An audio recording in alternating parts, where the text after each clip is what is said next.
कोई अंडा शंडा कोई गला उड़ा नहीं पाते देसी बकरा सिर्फ खाल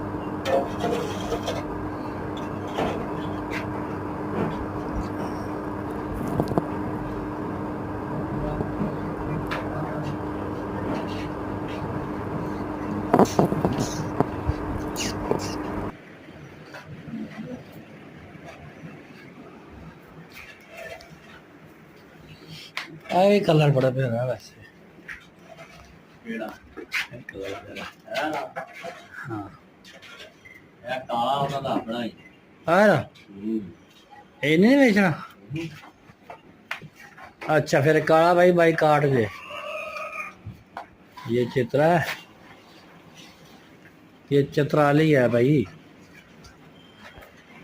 ਪੰਜ ਬੱਚੇ ਪੰਜ ਹੀ 1 2 3 ਯਾ ਆਹ ਪੰਜ ਹੈ ਪਰ